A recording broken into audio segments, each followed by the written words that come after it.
Assalamualaikum warahmatullahi wabarakatuh. Kami dari kelompok 5 akan mempresentasikan hasil makalah kami yang berjudul Al-Madrasatu wa Wadhifatuha, yang berarti sekolah dan fungsinya. Jadi sekolah merupakan salah satu faktor dasar pendidikan.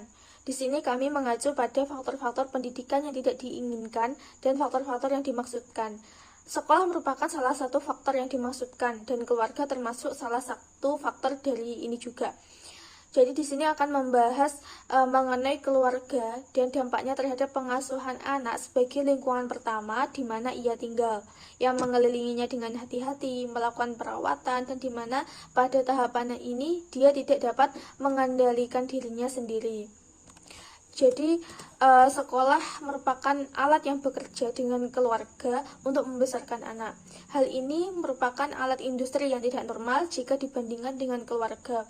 Tetapi ini adalah alat yang sukses. Karena apa? Bisa ditetapkan bahwa keluarga tidak bisa melakukan serangkaian proses pendidikan sendirian.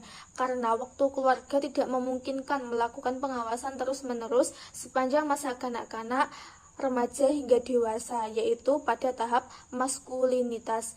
Karena pendidikan merupakan suatu proses khusus yang membutuhkan pendidik dengan pengalaman dan pengetahuan mereka tentang sifat anak dan media tepat yang dibutuhkan, alat dan informasi, suasana yang efektivitas, dan keinginannya untuk bekerja dan belajar. Pendidik biasanya melihat mereka dari kasih sayang orang tua yang kadang-kadang ekstrim, yang dapat mencapai keringanan dan kelembutan terhadap situasi yang mendorong anak-anak pada gangguan dan perilaku abnormal. Di sekolah, anak itu dapat menemukan rekan-rekannya dan teman sebaya yang akrab dengan mereka, berbagi mainan, lagu-lagu, belajar sesama, hingga merasakan sendiri keanggotaan yang ada di komunitas mereka. Jika anak itu sudah menemukan di antara mereka sebuah masyarakat yang cocok untuknya, maka hal ini tuh dapat mendorong si anak untuk mengekspresikan dirinya dan nalurinya. Jika orang tua berusaha memberikan pendidikan khusus untuk anak, maka anak ini dapat kehilangan kehidupan sosialnya dan apa yang ada di dalam persaingan, kerjasama, berbagi emosional, kegembiraan, dan permainannya. Lalu, berapa banyak orang tua yang mampu menghadirkan pendidikan khusus untuk anak-anaknya?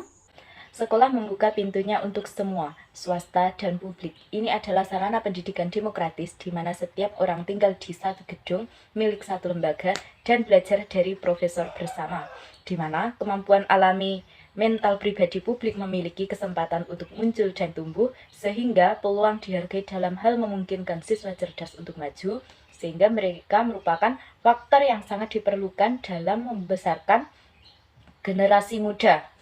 Pekerjaan guru, karena keluarga saja tidak dapat memberikan dan mempersiapkan anak sampai ia mencapai tahap maskulinitas di zaman ini ketika kehidupan sosial dan ekonomi telah rumit, dan karena individu adalah makhluk sosial yang bukan anggota keluarganya. Tetapi dia adalah anggota komunitas yang lebih besar daripada keluarga, yaitu komunitas desa atau kota, komunitas bangsa, dan kemudian seluruh dunia. Masyarakat memiliki hak untuk memastikan bahwa anggota ini memiliki hak untuk tinggal di dalamnya dan menjadi warga negara yang baik, yang hidup bahagia, tinggal bersama warga negara lain, serta orang lain. Dengan demikian, sekolah melakukan fungsi membesarkan anak pertama-tama atas nama keluarganya yang terutama bertanggung jawab atas dirinya dan atas nama masyarakat di mana ia tinggal, dan yang memiliki hak untuk mengawasi pembentukan anggota-anggotanya dengan cara yang menjamin kesesuaian mereka untuk menjadi miliknya. Dan John Dewey telah menyebutkan fungsi sekolah. Di sini kami merangkumnya dan menambahkannya. Yang pertama, untuk mentransfer warisan generasi masa lalu kepada generasi muda saat ini. Warisan generasi dari generasi masa lalu yang dikumpulkan dalam catatan tertulis, bahkan jika kita mengubah penggunaannya dalam kehidupan kita untuk sementara. Dan oleh karena itu, sangat penting bagi sekolah harus menjadi alat untuk memastikan bahwa semua sumber-sumber daya dan komponen mereka ditransfer dengan benar kepada generasi muda. Transfer ini adalah salah satu karakteristik manusia di antara berbagai makhluk. Tidak ada jenis yang memiliki sistem sekolah ini di mana warisan generasi sebelumnya ditransmisikan. Tidak mudah untuk mengakses semua pengetahuan yang dibutuhkan melalui pengalaman langsung. Di sini, Di Mesir kita hidup dipengaruhi oleh pengetahuan berabad-abad tentang irigasi, arsitektur, kedokteran, budaya, agama dan hukum, serta dipengaruhi oleh budaya dan peradaban bangsa-bangsa ribuan mil jauhnya. Tidak mungkin untuk secara pribadi menghubungi mereka sampai pengaruh ini ditransmisikan kepada kita, dan jika cara pengaruh ini adalah catatan tertulis yang ditafsirkan sekolah ketika mereka belajar. Yang kedua, melestarikan warisan ini dan berupaya untuk mencatat apa yang ditemukannya. Jika kita puas dengan pengetahuan tentang warisan lama dengan membaca dan kita tidak mengajarkan menulis, dan kita tidak mencatat apa yang ada di dalamnya, warisan baru akan hilang dan generasi mendatang tidak mendapatkan keuntungan darinya. Yang ketiga, penyederhanaan. Peradaban adalah struktur yang kompleks dan sulit untuk mendapat manfaat darinya apa adanya. Tetapi harus disederhanakan dan dibongkar menjadi beberapa bagian dan membuatnya yang tepat secara bertahap. Dan anak tidak dapat memahaminya, menghadapi kehidupan yang menyesuaikan dirinya dengan sistem hukum, dan menghadapi kehidupan yang menyesuaikan dirinya dengan sistem hukum dan adat istiadat yang dikandungnya, yang merupakan hasil dari pertumbuhan dan komposisi selama berabad-abad. Jadi, sekolah menyederhanakan semua hal itu dan membiasakan dengannya atau mengajarkannya sehingga membuatnya bersemangat. Musik misalnya telah menjadi seni yang kompleks. Kaum muda tidak dapat melihat mereka melalui tradisi seperti dulu, tetapi harus dipelajari secara bertahap dan dipelajari tentang senyawanya dan arsitekturnya tidak lagi sederhana tetapi berdasarkan teori-teori ilmiah. Pembelajarannya harus disederhanakan. Hukum masyarakat sangat kompleks dan harus dipahami untuk disederhanakan melalui sekolah. Oleh karena itu, salah satu fungsi sekolah adalah untuk menciptakan lingkungan yang disederhanakan sehingga kaum muda dapat melihat apa yang bisa mereka tanggapi dalam aspek-aspek penting kehidupan, dan kemudian mempersiapkan sistem progresif di mana pemuda dapat menggunakan apa yang dia kutip terlebih dahulu sebagai alat untuk memahami apa yang lebih menarik. Yang poin 4, pembersihan.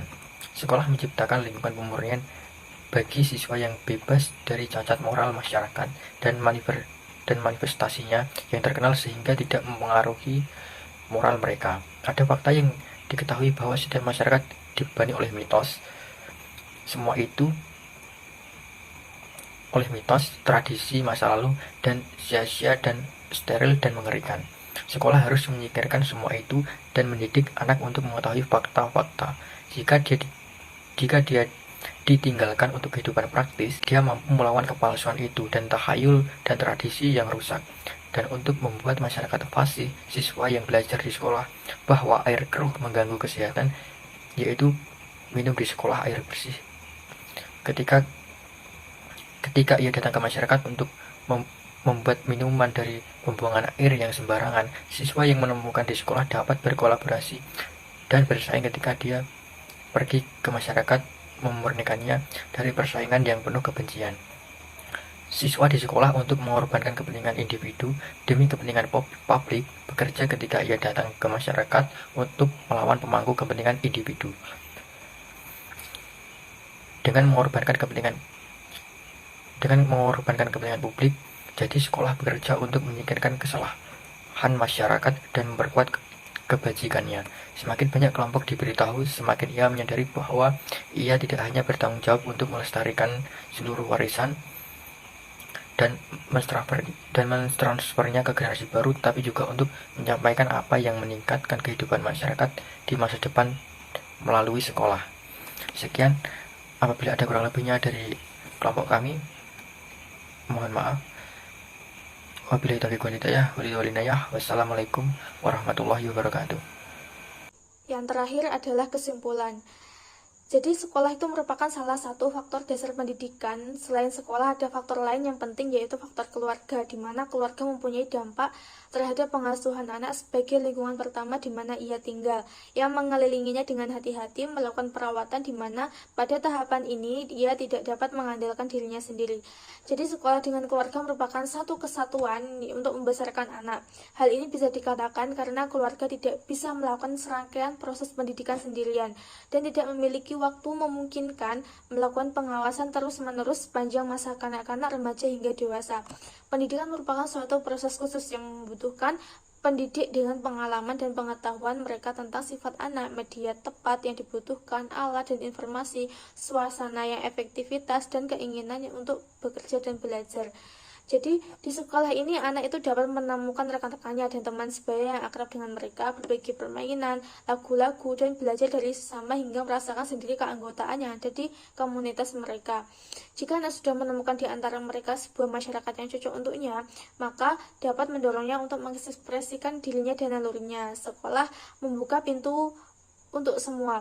Swasta dan publik merupakan sarana pendidikan demokratis di mana setiap orang tinggal di satu gedung milik satu lembaga dan belajar profesor yang berpartisipasi, di mana kemampuan alami mental pribadi dan publik memiliki kesempatan untuk muncul dan tumbuh, sehingga mempunyai peluang dalam hal memajukan dan mencerdaskan siswa.